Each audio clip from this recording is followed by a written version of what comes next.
আসসালামু আলাইকুম ভিউয়ার্স, কেমন আছো? আশা করি তোমরা ভালো আছো। বিশেষ করে যারা 2025 সাল এবং 2026 সালে এইচএসসি এবং আলিম পরীক্ষা দেবে তাদের জন্য এই ক্লাসটা মডিফায়ার। আজকের বিষয় হলো পোস্ট মডিফায়ার। গতকালে ক্লাস দিচ্ছিল প্রি মডিফায়ার।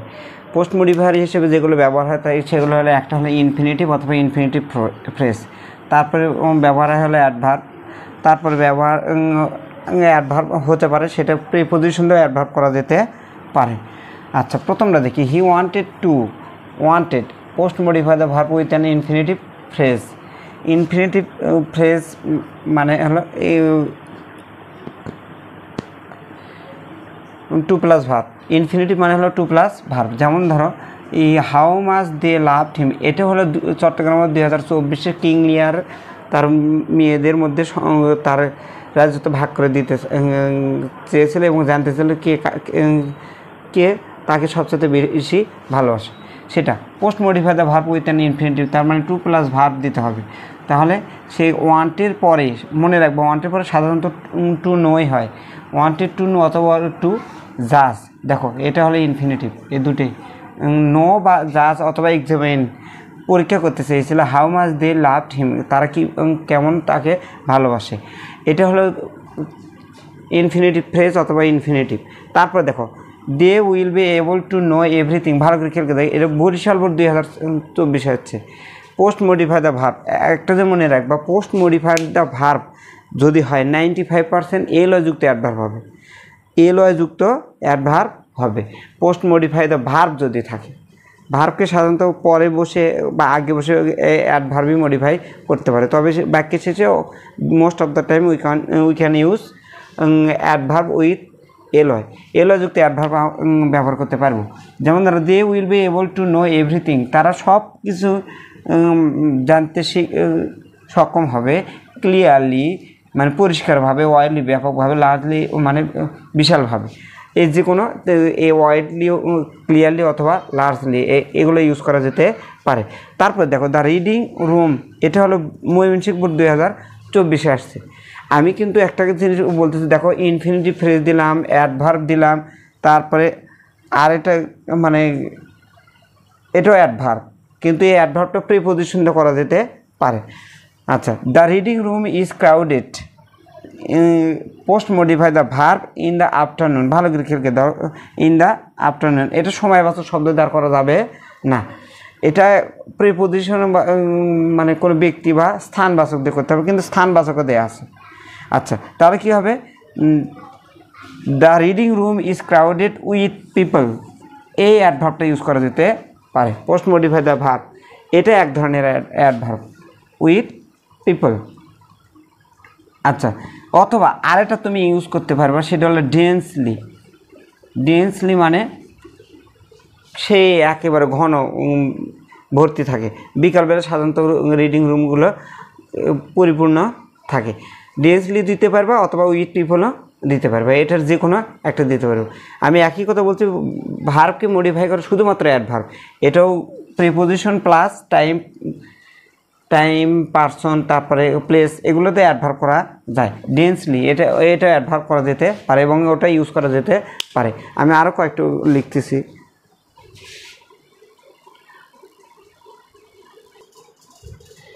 দেখো আমি আরও 4টে রুলস লিখছি। 4টে রুলসের মধ্যে 5টা উদাহরণ আছে, আমি সেগুলো নিয়ে আলোচনা করব।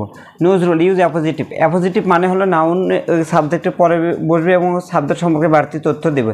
এবং অ্যাপোজিটিভটা কেমনে গঠন করবে? একটা আর্টিকেল আর একটা নাউন অথবা আর্টিকেল প্লাস নাউন ফ্রেজ। যেমন ধরো Nazrul, Kazi Nazrul, our national poet. Clear?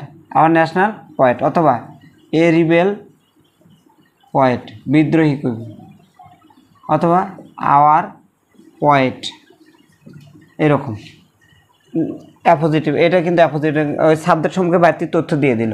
One the attention of us, এটা কিন্তু ওয়ান উচ্চারণ, উন না, one the attention of us. আচ্ছা, তারপর দেখো ইয়ার, ইউজ অ্যাপোজিটিভ। আমি পরের বাক্যটা লিখি, পরের অংশটা লিখি নাই। এরকম বস্তু বা বিষয় যদি থাকে এবং সেটা কি থাকবে, যেমন ধরো ইয়ার, এটা প্রাকৃতিক উপাদান, ইয়ার থাকতে পারে, ওয়াটার থাকতে পারে, ট্রি থাকতে পারে, সাউন্ড থাকতে পারে, সয়েল থাকতে পারে, যেটাই থাকে। অ্যান এলিমেন্ট অফ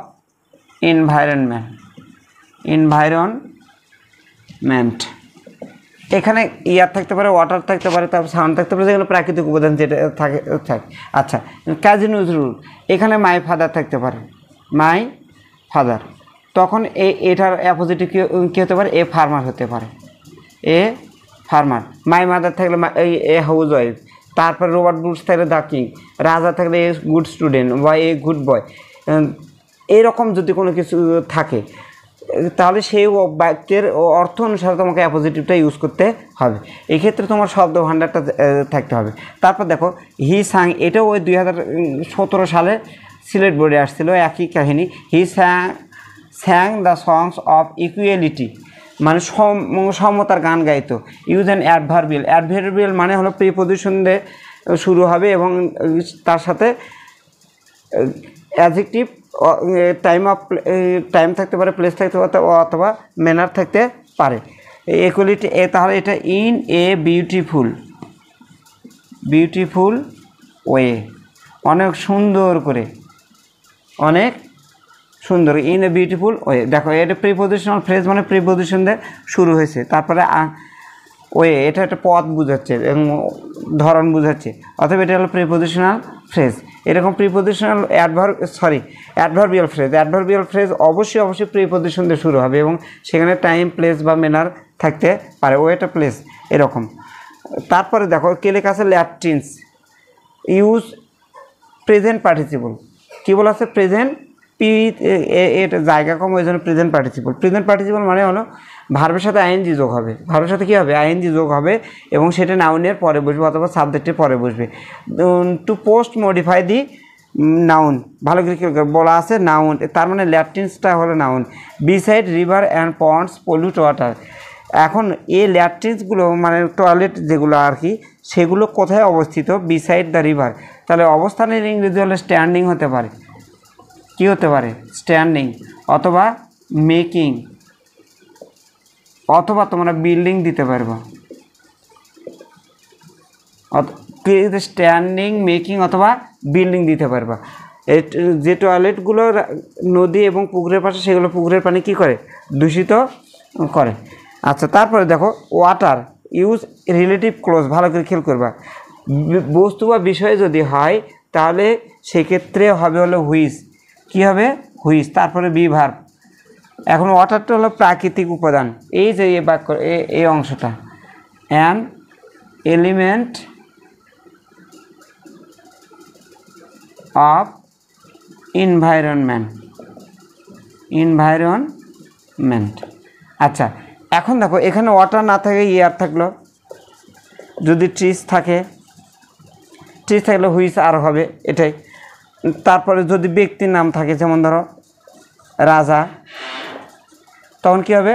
ওই যে গুড বয়ের আগে আমরা কী যোগ করবো? Who is a good boy. যদি ব্যক্তির নাম থাকে তাহলে আমরা হু ইজ নিয়ে আসবো, আর বস্তু বা বিষয়ের নাম থাকলে হুইচ ইজ নিয়ে আসবো। আর অ্যাপোজিটিভ যেরকম, ওই অ্যাপোজিটিভটা এই বি ভার্বের পর যোগ করে দিলে ওটা রিলেটিভ ক্লোজ হয়ে গেল। তাহলে দেখো এখানে আমরা 7টা নিয়ম শিখলাম, আগের দিন শেখাচ্ছে 10টা। এই 17টার রুলস যদি আমরা ভালো করে মানে মুখস্থ করে রাখতে পারি এবং প্র্যাকটিস করতে পারি, তাহলে আমরা মডিফায়ার থেকে অবশ্যই 8 মার্ক কিংবা 9 মার্ক, ইভেন 10 মার্ক আমরা পেতে পারি, যেখান থেকে দেখি। এই জিনিসগুলো আমাদের খেয়াল রাখতে হবে। আরেকটা জিনিস তোমাদেরকে বলি, সেটা হলো যখন মডিফায়ার করবা তখন এই যে ব্র্যাকেটের যে শব্দটা থাকবে, শেষের শব্দটা ইউজ অ্যাপোজিটিভ। দেখো ইউজ অ্যাপোজিটিভ, তারপর কি লেখা আছে? Use adverbial phrase. এই শব্দগুলো তোমাকে আগে বুঝতে হবে। অ্যাপোজিটিভ কি তুমি আন্দাজে দিলে হবে না। তারপর কি বলা আছে দেখো দেখি, ল্যাটিন্স, ইউজ প্রেজেন্ট পার্টিসিপলটা ভার্বের সাথে আইএনজি যোগ হয়, এগুলো অ্যাপোজিটিভ হিসেবে কাজ করে। রিলেটিভ ক্লোজ, হু বা হুইচ, বিভার প্লাস আর্টিকেল প্লাস বাড়তি অংশ তোমার যোগ করতে হবে। এইভাবে প্র্যাকটিসটাই হলো মেন বিষয়। পরের কোনো ক্লাসে, এরপরে আমি ধারাবাহিকভাবে ক্লাস দেবো হলো কানেক্টরে। সেই পর্যন্ত সবাই ভালো থাকো, আল্লাহ হাফিজ।